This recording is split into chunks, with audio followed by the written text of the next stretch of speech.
৭১ সালে যারা গণহত্যা চালিয়েছে এই দেশের মাটিতে, যারা মা বোনের ইজ্জত লুণ্ঠন করেছে, সেই সকল রাজাকাররাও আজকে বিভিন্ন কায়দায় এই দেশকে অস্থিতিশীল করে নির্বাচন বানচালের কথা বলছে। পিয়ার পদ্ধতি না হলে নাকি নির্বাচন হইতে দিব না। প্রিয় ভাইরা, বাংলাদেশের জনগণের সেন্টিমেন্টে গিয়ে আপনারা কিন্তু এই দেশের রাজনীতি করতে পারবেন না।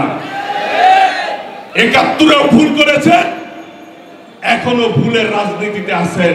জাতীয়তাবাদী দল এই দেশের সবচাইতে আধুনিক গণতান্ত্রিক দল হচ্ছে বিএনপি।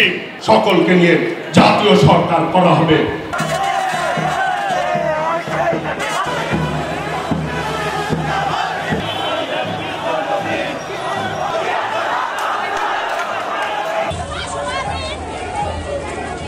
আজকে দেশকে অস্থিতিশীল করার ষড়যন্ত্র চলছে।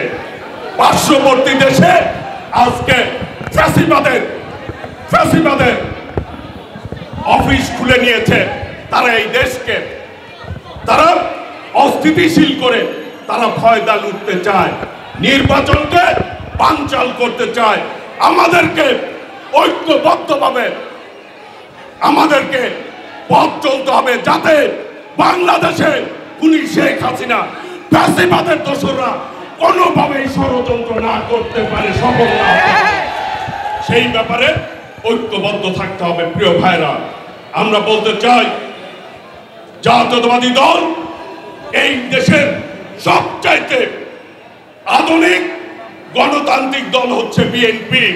বসুন্ধরা টিস্যু, অশুদ্ধতার বিরুদ্ধে এক বিন্দুও ছাড় নয়। বিএনপি একমাত্র দল গণতন্ত্রকে লালন করে। এই দেশের মানুষ গণতন্ত্রের বিপক্ষে যখনই কেউ গেছে, তখনই তার পতন হয়েছে। তারা জনগণ থেকে বিচ্ছিন্ন হয়েছে। কাজেই যে যাই ষড়যন্ত্র করুক, আমরা বুক খুলে বলতে পারি, বিএনপি এই দেশের জনগণের বিপক্ষে কখনোই যায় নাই। আজকে ৭১ সালে যারা গণহত্যা চালিয়েছে এই দেশের মাটিতে, যারা মা বোনের ইজ্জত লুণ্ঠন করেছে, সেই সকল রাজাকাররাও আজকে বিভিন্ন কায়দায় এই দেশকে অস্থিতিশীল করে নির্বাচন বানচালের কথা বলছে। আজকে অনেকেই বলে পিয়ার পদ্ধতি না হলে নাকি নির্বাচন হইতে দিব না।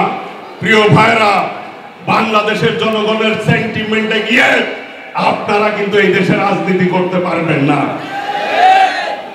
৭১-এও ভুল করেছেন, এখনো ভুলের রাজনীতিতে আছেন, এখনো সময় আছে। বাংলাদেশের অভিসম্পাদিত নেতা, আমাদের নেতা ভারপ্রাপ্ত চেয়ারম্যান দেশ নায়ক তারেক রহমান ইতিমধ্যেই ঘোষণা দিয়েছেন যে সকল ফ্যাসিবাদ বিরোধী আন্দোলনের যারা সম্পৃক্ত ছিল তাদেরকে নিয়ে আগামী দিনে রাষ্ট্র গঠন করা হবে। নির্বাচনে জিতুক আর হারুক, সকলকে নিয়ে জাতীয় সরকার করা হবে। আগামী দিনে ইনশাল্লাহ এই দেশের মানুষ একটি নির্বাচনের মধ্য দিয়ে গণতান্ত্রিক সরকার চায়, তাই চায় না? 14 সালে ভোট দিতে পারে নাই মানুষ, 18 সালে পারে নাই, 24 সালে পারে নাই। এখন মানুষ ভোট দিয়ে সরকার গঠন করতে চায়, চায় না ভাইরা? কে কে ভোট দিতে চান বলেন তো, কে কে চান?